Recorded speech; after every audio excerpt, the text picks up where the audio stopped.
Hare Krishna, meu nome é Bhagavan Das e é um prazer inenarrável poder gravar mais esse vídeo com vocês. E hoje nosso tema é como fazer escolhas e não se arrepender depois. Porque quem nunca passou por isso, né? Decidir algo e depois pensar assim já no chuveiro, né? Nossa, eu deveria ter falado, era isso. Todo mundo já passou por algo assim, né?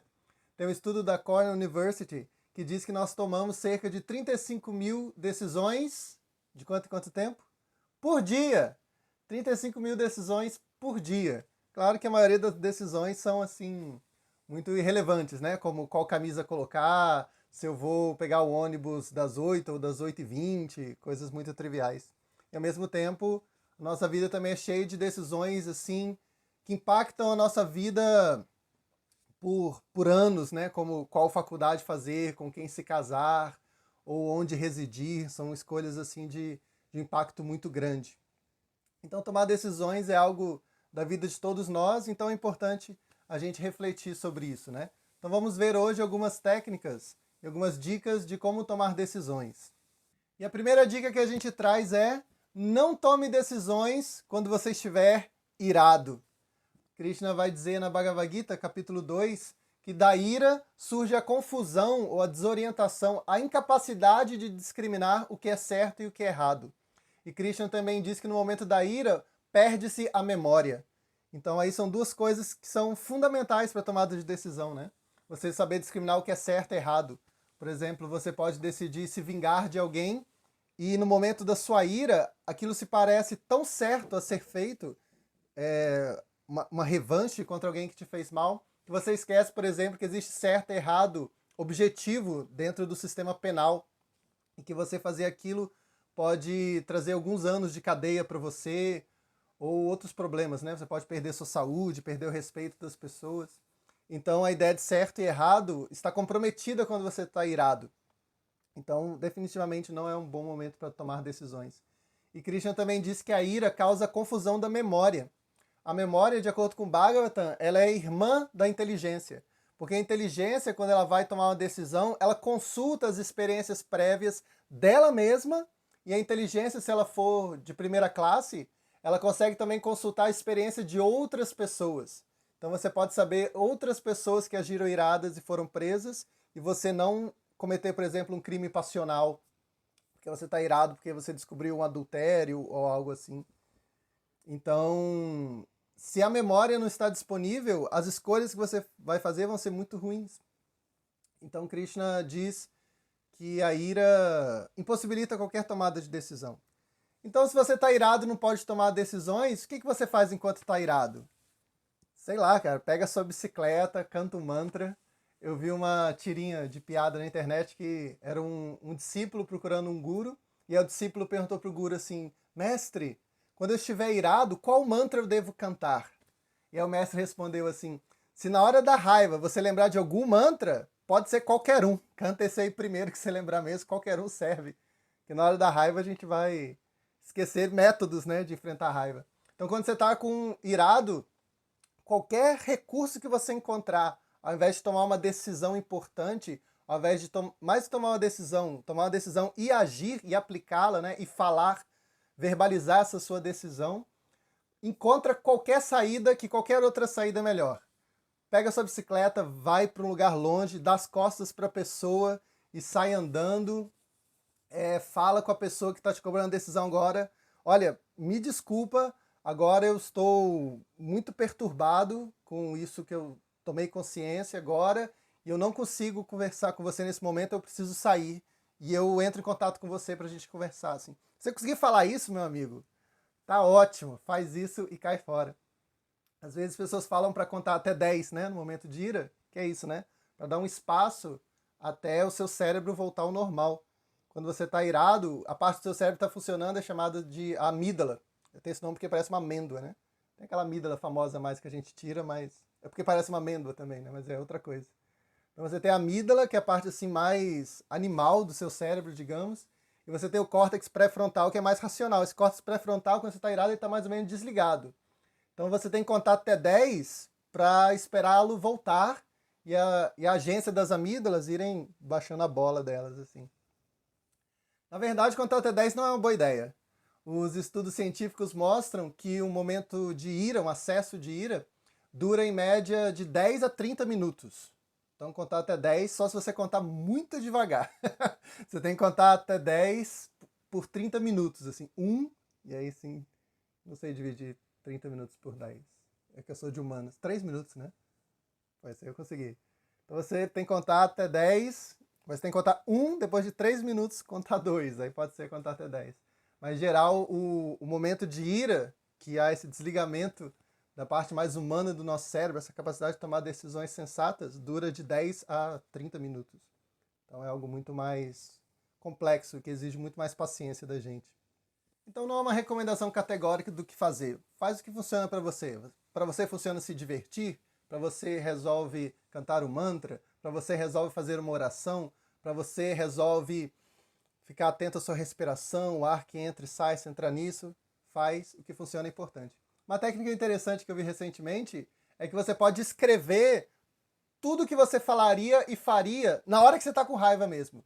Então, se a sua decisão naquele momento era mandar a pessoa pegar as coisas dela e ir embora, falar pro patrão pegar aquilo tudo e engolir, e que tô demitida, amanhã eu não tô mais aqui, pá, e tomar uma decisão assim muito importante na sua vida, né? Na hora da raiva, faz isso no âmbito literário.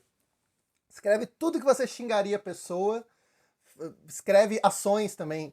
Aí eu falei assim, então vai você pra não sei aonde. E aí eu chutei a porta e esmurrei o guarda-roupa. Vai escrevendo tudo assim. Aí o exercício é interessante, que primeiro que você não fez isso, mas você teve a sensação que você fez porque você escreveu isso, né?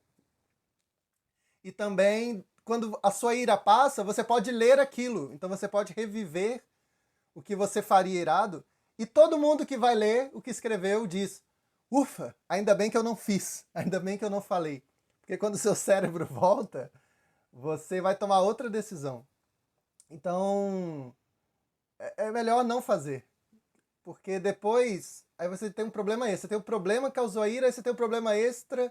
Você tem que ficar justificando o que você falou, justificar o que você fez, você tá remediar a situação. Às vezes não dá para dar um Ctrl Z, né? Desfazer aquilo. Aí você fica com um problema extra depois que a ira passa. E a ira, assim, que te deu um momento de poder, que parecia que você estava no controle da situação, porque a ira nos dá esse sentimento. Quando a ira vai embora, ela te deixa, assim, meio envergonhado, porque você estava, assim, num personagem que não existe de poder. E o mundo é grande, né? Então esse é um outro exercício interessante. Escreva toda a sua ira e depois analise-a já calmo e veja se você se arrependeria daquilo. Aí se você se arrependeria, isso vai te dar motivação para em outros momentos de raiva também não tomar decisões, ações e palavras nesse momento. Então essa é a nossa primeira dica. Não tome decisões quando estiver com raiva. Tome decisões quando você estiver feliz, sóbrio, com seu estado de consciência não alterado por nenhuma coisa, por nenhuma situação, e com certeza vai te ajudar a tomar decisões melhores. Essa segunda dica é mais ligada para quem toma decisões com base em livros sagrados, como a Bíblia, a Bhagavad Gita. Então esses livros muitas vezes nos exortam a níveis muito elevados de consciência. Mas nós temos que ter cuidado que nem sempre o nível mais elevado de consciência é o recomendado para a gente. A Arjuna passou por isso na Bhagavad Gita no capítulo 3, que Krishna descreveu um nível de excelência, assim, de autorrealização espiritual muito alto. E aí Arjuna ficou na dúvida se ele deveria seguir esse princípio mais alto ou se havia um princípio inferior que fosse compatível com o nível dele. E Krishna vai dizer que para Arjuna o melhor era seguir um nível inferior ao ideal. Então Krishna descreveu algo que era comum naquele período, que as pessoas mais elevadas eram os renunciantes, aqueles que não tinham nenhum envolvimento com buscar riquezas ou que não tinham desfrute sexual, elas eram chamadas assim as mais altas, né? Isso varia de sociedade para sociedade, né?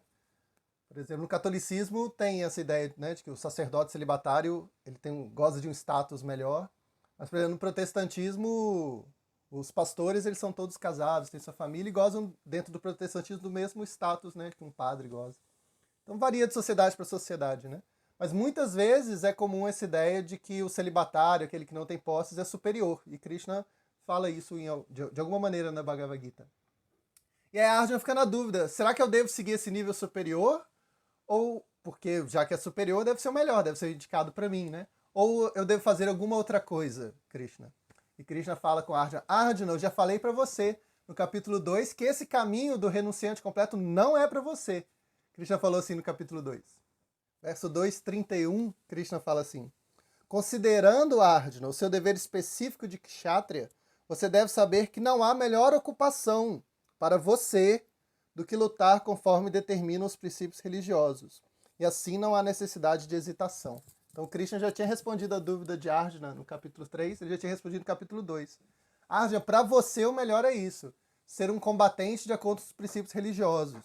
Então, tem vários códigos de ética para ser um combatente. Por exemplo, você não pode atacar, você só pode defender. E você deve defender porque há vítimas envolvidas, há inocentes envolvidas. Por exemplo, a Arjuna ele tinha que combater uma pessoa, a Arjuna era um policial, porque essa pessoa tinha violentado sexualmente uma mulher, Draupadi, tinha tentado desnudá-la. Então a Arjuna tinha que ir. Então a Arjuna não iniciou o conflito, e o conflito envolvia uma vítima inocente é redundante, né? Envolvia uma vítima, uma pessoa inocente, e a Arjuna, como defensor da lei, tinha que combater o agressor sexual para proteger a mulher.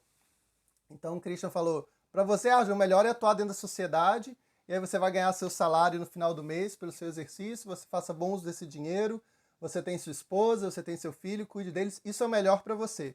Ainda que as escrituras digam que o renunciante, aquele que cuida de todas as famílias, ao invés de cuidar de uma, aquele que não se importa com posse, ainda que as escrituras digam que isso é mais avançado, para você, Arjuna, o melhor não é isso. O melhor para você é: tenha seu emprego, cuide da sua família, zele pelo seu dever de policial, cuide das pessoas inocentes. Para você, isso é o melhor, não se preocupe. E a Krishna vai dizer ainda: reis tais como Janaka atingiram a perfeição simplesmente cumprindo seus deveres. Eles não eram renunciantes da sociedade. Então você também vai ser perfeito cumprindo esse seu dever. Então, algumas pessoas, eu já vi pessoas tomarem más escolhas, tentando seguir um padrão assim de renúncia muito mais alto do que era compatível com o coração dessa pessoa.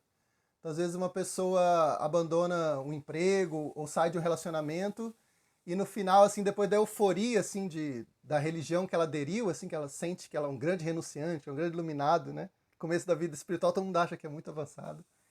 E aí quando cai a ficha, a pessoa de repente está com depressão, às vezes está falando de suicídio, porque deu o que a gente chama, né, um passo maior do que a perna. Então a gente tem que estar atento nisso. Uma outra passagem famosa nisso é que tem um livro sagrado nosso, do movimento Hare Krishna, chamado o Padeshamrita, o Néctar da Instrução. E ali se diz que a posição mais elevada que tem é uma pessoa que abandona tudo e vai morar às margens de um lago sagrado chamado Radhakunda. E aí uma pessoa viu isso e perguntou para Prabhupada, o fundador do movimento Hare Krishna, se ele deveria fazer isso, abandonar tudo e meditar morando às margens do lago sagrado. E aí Prabhupada falou que se ele fizesse isso, que ele era um grande tolo. Ué, mas o livro diz que é o que tem de mais elevado. Prabhupada falou assim: você não vai para o Radhakunda, você vai para o Inferno Kunda. Quando você chegar lá, você vai estar sozinho. Quando você fechar seus olhos, você vai pensar apenas em sexo e dinheiro. E assim você vai se degradar, vai cair completamente da sua posição espiritual. Então, assim, tem uma descrição de uma coisa muito avançada, uma meditação solitária, mas existimos nós, que não estamos prontos para esse tipo de meditação e para esse tipo de renúncia, para esse tipo de viagem. E não é bom, né? Então, isso é uma outra coisa para nós tomar de decisões. Nem sempre a descrição de algo muito puro e elevado será puro e elevado se praticados por nós. Pode, na verdade, gerar muitos problemas para nós e para os outros. Então temos esse critério aí nas decisões. Terceira técnica para tomar boas decisões e não se arrepender depois é: aprenda a dizer não. Você tem que aprender a dizer não. O fundador do movimento Hare Krishna, Prabhupada, uma vez disse para o secretário dele o seguinte: servo de todo mundo é servo de ninguém. Porque o secretário dele estava servindo outras pessoas assim que eram gurus também, que eram pessoas destacadas, né, sannyasis, assim, renunciantes dentro dessa sociedade religiosa. E servindo esses vários renunciantes, quando o Prabhupada, o guru dele, chamou por ele para receber um serviço, ele estava ocupado com outras pessoas. E aí Prabhupada diz, você não tem que servir todo mundo, você tem que escolher quem é digno do seu serviço, reservar seu tempo para essa pessoa e dedicar-se a essa pessoa. E ele disse, servo de todo mundo é servo de ninguém. Então, às vezes, a gente vê pessoas que não conseguem tomar boas decisões, não conseguem priorizar os seus serviços, o que é importante, porque essa pessoa simplesmente diz sim para todo mundo. E depois de dizer assim 200 sims, quando essa pessoa vai ver, ela está dormindo 3 horas por noite, e está sobrecarregada, e está irritada, e todos os sims que ela falou, ela faz pela metade, ou faz atrasado, ou faz com má vontade, ou ela transforma aquele sim em não, só que sem comunicar com a pessoa. E a pessoa fica esperando e ela finge que não viu a mensagem no WhatsApp. A pessoa já está naquele nível que desligou do WhatsApp, né, a notificação de que foi lida.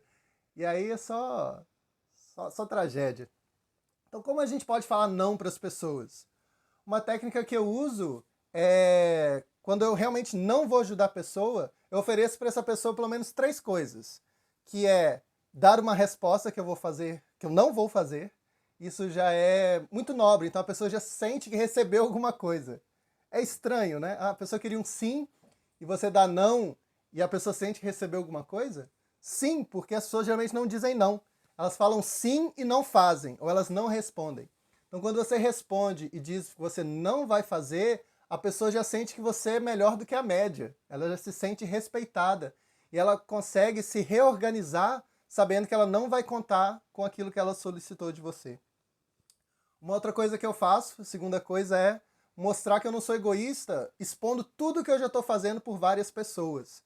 Então, quando uma pessoa me pede algo e eu digo que não, eu falo, eu não vou poder fazer isso, porque eu já estou me dedicando à comunidade Hare Krishna, fazendo isso, ajudando no retiro com isso, aí eu cozinho para as pessoas, depois eu exponho, eu tenho que ajudar minha esposa, porque minha esposa fica sobrecarregada com 2 crianças, é muito difícil, tem uma de 8, uma de 4, e eu faço trabalho voluntário em tal editora, e eu coloco artigos assim para ajudar as pessoas, e eu gravo vídeos também em caráter voluntário, e assim exponho tudo que eu já faço e falo, e olha, não sobra nenhum tempo, então eu não tenho como te ajudar, porque eu já estou fazendo toda essa ajuda a várias pessoas dentro do meu limite.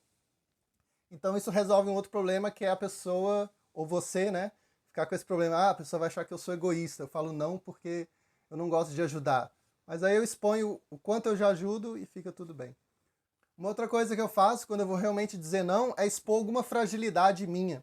A pessoa que ouve você expor uma fragilidade sua, ela se sente que ela tem algum nível de intimidade com você, que você tem algum nível de confiança com ela e a pessoa fica satisfeita com isso. Porque geralmente as pessoas escondem suas fragilidades atrás assim de uma imagem muito intelectual, ou muito calculista, ou muito forte. Então, às vezes eu falo assim, eu não vou poder te ajudar porque eu já estou frustrado de não conseguir dar atenção para os meus filhos. E é tudo verdade, né? Eu falo assim, meu filho, Hari, por exemplo, ontem ele falou assim, pai, hoje é o 3º dia que você não vê nenhum desenho comigo, que você não brinca nenhuma vez. Então eu fico frustrado, sim, eu tenho que lidar com meu filho dizendo que eu nunca estou com ele, a minha esposa reclama, e aí eu atrasei um livro que eu tinha que ter terminado a edição, aí me chamaram a atenção, eu fico constrangido quando me chamam a atenção. Então eu exponho minha fragilidade. Eu faço essas 3 coisas, então, e geralmente a pessoa aceita ou não. Tem também um outro caso, que é que eu falo não, mas eu queria realmente falar sim. Eu tenho uma dívida com a pessoa, ela está dentro das minhas prioridades, e aí o que eu faço? Eu exponho porque eu tenho que dizer não e pergunto, mas você acha que teria algum jeito de eu te ajudar? E aí às vezes a pessoa traz uma solução que você não tinha pensado. Por exemplo, uma pessoa talvez me peça assim, faça 50 salgados para a gente vender na festa junina. Exemplo concreto. Aí eu falo assim, caramba, mas onde eu vou arrumar tempo para isso? Eu queria muito, mas de manhã eu faço isso, de tarde eu faço isso, no fim da tarde eu faço isso e de noite eu faço isso. Como é que será que eu consigo fazer ainda assim? Então, às vezes, a pessoa traz uma solução que você não esperava. A pessoa talvez diga assim, de noite você tem que fazer tais atividades no templo, eu posso te substituir nessa atividade no templo, e nesse horário que você estaria no templo, você faz os salgados, você acha possível? Aí eu digo, sim. Então você leva o problema para a pessoa que está te solicitando. Ou a pessoa talvez diga, precisava que você desse uma palestra de 2 horas para mim. Eu falo, esse horário eu tenho que ficar com meus filhos, porque minha esposa está muito estressada com eles, está quase jogando um pela janela. Aí a pessoa talvez traga uma solução. Você fala, mas você acha que teria algum jeito de eu fazer isso? A pessoa talvez diga, Ah, eu posso te pagar R$ 300 para você fazer isso, aí com esses R$ 300 você consegue pagar uma babá por 2 diárias, e aí enquanto você está dando a palestra, preparando a palestra, sua esposa está descansando, porque com o dinheiro que eu te remunerei, você conseguiu pagar 2 diárias de uma babá para ficar com as crianças para sua esposa. Então pronto. Você disse não querendo dizer sim, expôs o problema para a pessoa e talvez a pessoa traga uma solução. Se a própria pessoa não consegue trazer uma solução, ela vai aceitar o não, porque junto com você ela viu que o seu não é algo inegociável, né? Então essa é uma outra dica para tomar decisões. Aprenda a dizer não. Ou você nunca vai poder decidir pelas suas prioridades e você nunca vai conseguir fazer com qualidade as coisas que você escolheu. Muito importante falar não. Quarta dica para tomar decisões é... Como é, produção? Ah, sim.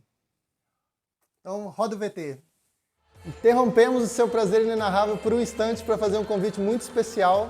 Eu estou aqui no templo do Ashram Vrajabhumi, em Teresópolis, Rio de Janeiro, para convidar a todos para o retiro que vai acontecer do dia 19 a 21 de agosto de 2022. O retiro se chama 10 Segredos de Krishna para a Felicidade. Nesse retiro nós vamos estudar a fundo todos os ensinamentos de Krishna para a felicidade, saúde mental, e também vamos ter muitas outras atividades. Nós vamos ter as atividades de canto de mantras no templo, fogueira, um quiz com premiação em livros, e também acontece durante o retiro 2 datas muito importantes, que são Jamastami, o aniversário de Krishna, e também o aniversário de Prabhupada. Então, o acontecimento, assim, um evento totalmente imperdível. Programe-se, se você pode vir, vai valer muito a pena. Para mais informações, é só fazer a leitura do QR Code que está aparecendo na sua tela ou acessar o primeiro link na descrição desse vídeo. Bem, Krishna. A quarta dica para tomar decisões é: nunca ache que existem 2 opções. O mundo é assim, um jogo de mundo aberto, né? A gente chama de sandbox. É um jogo assim como... Sandbox é caixa de areia, né? A criança, quando vai brincar na caixa de areia, ela não tem 2 opções para fazer, né? Ela pode fazer um castelo, ela pode fazer um lago, ela pode fazer uma pista de carros e fazer uma corrida de tampinhas na areia. Então são infinitas possibilidades, né? Isso é chamado de jogo sandbox. Você tem jogos mais lineares, assim, ele te diz onde começa e onde termina. Você tem jogos que são de mundo aberto, sandbox. E a vida é um jogo de mundo aberto, de sandbox. Então, às vezes, a gente pensa assim, muito em 8 ou 80. Ah, meu Deus, eu só tenho 2 opções. Ou eu vou ou eu fico, ou eu entro ou eu saio, ou eu dispenso ou eu tolero. E a vida é sempre com muito mais nuances, né? Então, você deve... Se você está pensando só assim, em resposta de múltipla escolha, você deve parar e abrir sua mente e ver decisões que envolvem a metade de cada coisa, uma outra ideia que você nem tinha pensado e agora você coloca ali na mesa entre as possibilidades, sempre expandir isso. Tem um caso de decisão assim, em que o Sr. Chaitanya, que é uma encarnação de Krishna, veio no século XV, e ele veio... Cada encarnação de Krishna tem uma missão, né? Chaitanya, ele tinha a missão de mostrar como é ser um devoto de Deus e como ser um renunciante perfeito a serviço de Deus. Essa é uma das missões dele. Então Deus veio disfarçado de um devoto dele mesmo e cumpriu essa missão. E aí Chaitanya, em um momento, ele viu que quando ele estava casado e morando com a mãe dele, as pessoas não ouviam ele. Que as pessoas na época dele só ouviam pessoas que fossem renunciantes, que não vivessem na sua família, que fossem assim, peregrinos, viajeiros, professores renunciantes. E ele decide, então, assumir essa posição de renunciante. E aí, só que tinha um problema, a mãe dele era viúva, era uma senhora idosa, viúva e muito apegada a ele. Desde criancinha ela era muito apegada ao filho. Então ele tem aí 2 opções só na vida dele. Ou ele fica com a mãe e ele não é ouvido na sua mensagem, ou ele sai de casa e deixa a mãe dele morrendo de saudade, adoecida, abandonada. Será que só existem essas 2 opções? Não! A vida é mais complexa do que opções A e B. Então ele pede para os devotos fazerem uma terceira opção que resolva as 2 coisas. E aí os devotos se reúnem com a própria mãe de Chaitanya e eles chegam à conclusão que o Sr. Chaitanya deveria sair de casa para ter esse prestígio social que era necessário na época para ser ouvido, Mas ele deveria sair de casa e não morar num lugar que fosse perto de onde a mãe dele morava. Então ele foi morar em Jagannatha Puri, que é relativamente próximo de Navadvipa, onde a mãe dele morava. E assim, a mãe dele podia ter sempre notícias dele, e eles também se encontravam pelo menos anualmente no festival que tinha em Jagannatha Puri, que a mãe dele também ia, ela encontrava com ele. Então foi uma decisão que veio de uma terceira possibilidade, depois das primeiras duas pensadas, e que era mais ou menos uma conciliação das duas. Sair ou ficar era sair, mas ficar perto e manter ainda o contato, a proximidade, a acessibilidade. Então, essa é outra dica para tomar decisões. Pense em mais possibilidades do que as primeiras cogitadas, ou também síntese entre elas, meios termos. Tudo isso vai te dar mais opções que pode aparecer a perfeita para você. Dica número 5 é mais ou menos um desdobramento dessa anterior, que é a escolha do menos ruim importa, é importante. Então também é mais ou menos ligado com o anterior, porque não coloca assim só 8 ou 80, né? Então às vezes nós temos que tomar uma decisão e a gente quer o melhor resultado, mas muitas vezes o leque de possibilidades só envolve opções menos do que nós gostaríamos. Nesse momento nós podemos ficar assim meio desconsolados e tudo já tá errado mesmo, nada mais vale a pena, agora já acabou tudo e assim, então agora tanto faz. Mas não. Quando só restam possibilidades abaixo do ideal, escolher a menos ruim ainda tem um impacto muito grande na sua vida. Por exemplo, talvez o ideal para você fosse não haver um divórcio. O ideal para você seria que não tivesse acontecido uma causa justa para um divórcio, como uma agressão física ou um adultério, que são motivos justos para alguém se separar. Ou que não tivesse acontecido um divórcio simplesmente porque não se soube amadurecer o amor da paixão para o sacrifício, não se soube aceitar as mudanças na vida sexual depois que os filhos chegam. O melhor seria que houvesse mais maturidade. Assim, tem todo um ideal assim de como as coisas deveriam ser, mas de repente não aconteceu. Aí um divórcio aconteceu, por exemplo. Nesse momento você talvez pense, agora tudo acabou, a minha imagem, a minha residência, a minha vida emocional, tudo acabou, agora nada mais importa. Mas não importa. As decisões se faz depois de que não aconteceu o que você queria idealmente, tem um impacto muito grande, por exemplo, na saúde mental dos filhos. Casais divorciados que se tratam com respeito, isso é um grande diferencial para um filho, em comparação com um casal divorciado que se odeiam, que se agridem verbalmente e que ficam falando para o filho coisas como porque o seu pai é assim, seu pai é assim, a mãe fica falando. E depois depois ele vai para casa do pai, o pai fala, porque a sua mãe, a culpa foi toda da sua mãe, que a sua mãe é assim. É o inferno, um pedaço do inferno, né? Então, assim, o seu ideal era um casamento feliz e harmônico, e com respeito, e com tudo funcionando. Aí esse já não teve. Agora tome uma decisão entre essas coisas. Agora, você é um divorciado que prejudica o meu filho por descontrole, ou você é um divorciado que se esforça por um nível de autocontrole e perdão que traz um cenário melhor para o meu filho conviver? Essa é uma escolha muito importante. E há muitas outras escolhas assim na vida. Então lembre-se de continuar fazendo boas escolhas, mesmo quando a escolha ideal fugiu das suas possibilidades. E uma última dica para encerrar é: veja os seus pensamentos fora de você. Veja as suas ideias fora de você. Você pode fazer isso de algumas maneiras. Por exemplo, você pode escrevê-las. Escrever todos os prós e contras de uma decisão sua e vê-la num papel. Isso ajuda muito, porque quando você coloca no papel, o papel ele para o tempo, né? Ele permite acumular tempo. Então, quando você está pensando nas possibilidades que você pode fazer e os prós e contras, o cérebro, quando começa a pensar a terceira possibilidade, ele meio que já esqueceu da primeira, né? Você vai escrevendo no papel, você pode pensar em prós e contras ao longo de um mês, e depois de um mês analisar todos eles de uma vez, né? O papel tem esse poder de acumular. Por isso você está vendo as possibilidades, suas decisões, suas discriminações em algo além de você, como no papel. Você também pode expor isso para pessoas especialistas em ouvir. Sim, existem pessoas especialistas em ouvir.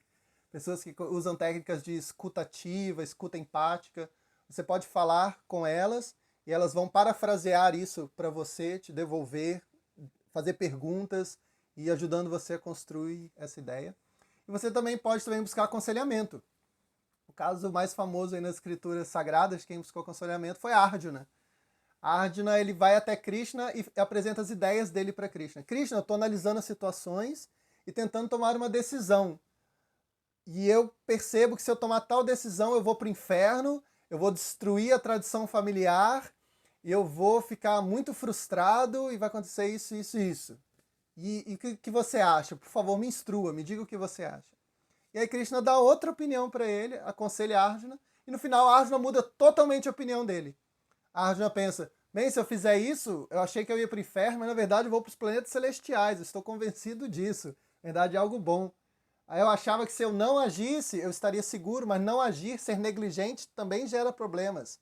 Então, essa minha ideia de que não fazer nada iria resolver, agora eu vejo que está errado depois do seu conselho, então é melhor eu agir de forma consciente e apropriada.